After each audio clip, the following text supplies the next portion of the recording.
Hi Glamour, I'm Hailee Steinfeld, and today I will be breaking down some of my iconic looks from film and television.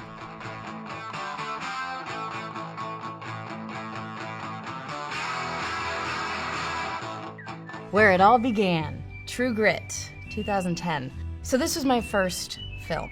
We meet Maddie as she's in this, beautiful silhouette of this dress that Mary created, and when she realizes her mission, she takes on a whole new wardrobe, something that she feels she can function in, be quick on her feet, and do whatever she needed to do to avenge her father's death.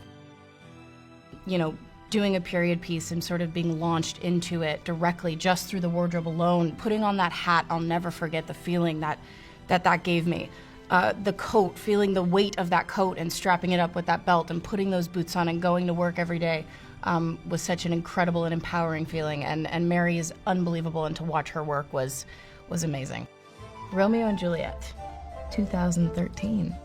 We know Juliet to be this young, innocent, sort of fearless and carefree young woman who is rebellious and excited about everything that's going on in her life with this Romeo of hers. And I think the wardrobe perfectly complements all of those things because it has that sort of effortless feel. It's so effortlessly stunning and beautiful, and it represents who she is and where she comes from. It doesn't feel so contrived. It feels youthful in the best way and tasteful, which I think really also represent the character very well.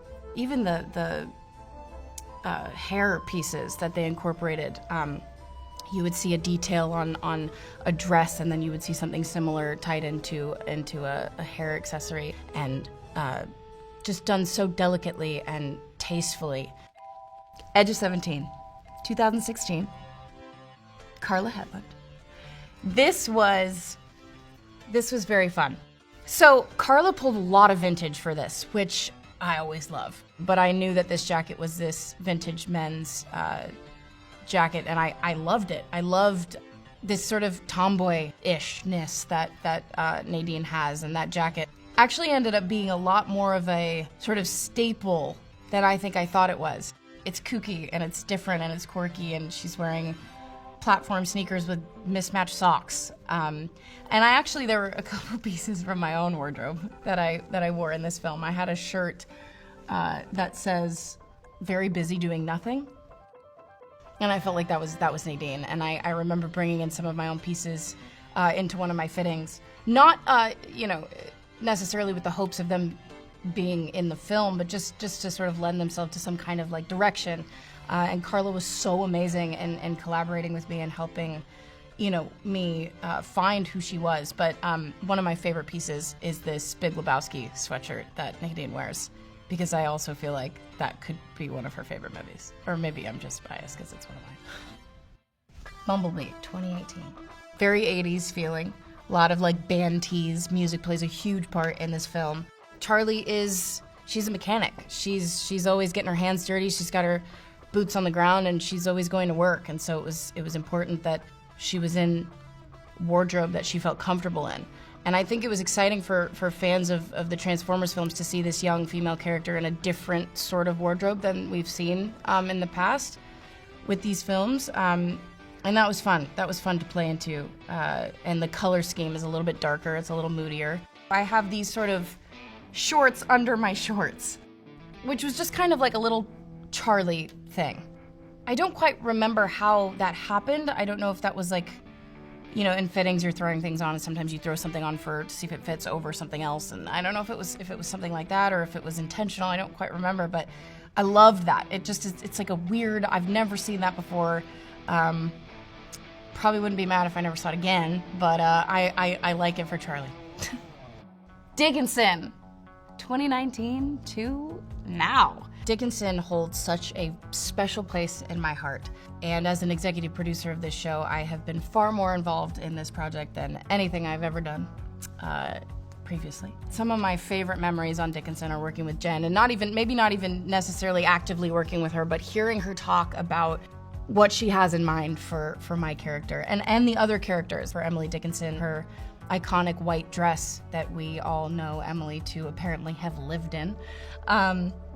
and this incredible red satin dress that has become such a symbolic part of the show. And the corsets and the layers and the petticoats. And the most exciting thing, I think, and this was great because I got to see Jen totally geek out over the fact that our third and final season, we start to see a bit of change in the wardrobe, in the silhouette, because we are further along in time. It's the 60s, baby, if you will. And we got to sort of toy with a different silhouette, which was exciting for all of us girls too, because we got to switch it up a little bit. I did this one scene with Jane Krakowski, who plays Mrs. Dickinson, and I was wearing this stunning, authentic, from the 1800s nightgown. It was as fragile as could be, and the scene was Emily is in bed under the covers, and Mrs. Dickinson comes in and rips the covers off and says, "Let's go, get out of bed. We're going to," I think they were going to the spa. They were having a spa day. Of course, we do the scene quite a few times, and there was one take that Jane came and ripped the covers off, and I just heard a rip! And I'm like, oh my God, what was that? And it was the sleeve of my beautiful, delicate nightgown. And of course they were like, the team was there and ready to sew it right back together. You would have never known, but it was just like, oh my God, not the thing from the 1800s. We've done so well. Leave it to Jane. I'm just kidding. It was probably my fault. Hawkeye 2021. It's a good thing I like the color purple. I hope you do too, because you're going to be seeing a lot of purple in this show. Kate is born and raised in New York City, and I forever, since the very first time I came to New York, I think the first thing that caught my eye was the street style. I wanted Kate to have that sort of, that independence, that sort of strut that you see when you look out, you know, on the streets of New York City, and she has this coat, there's another coat, and these ripped jeans that were Balenciaga, just saying, and Doc Martens and these, you know, thick socks and the perfect white tee. There's also a purple sweatsuit that I wear in this show, and I actually have to say, this is probably the most comfortable I've ever been in anything I've acted in.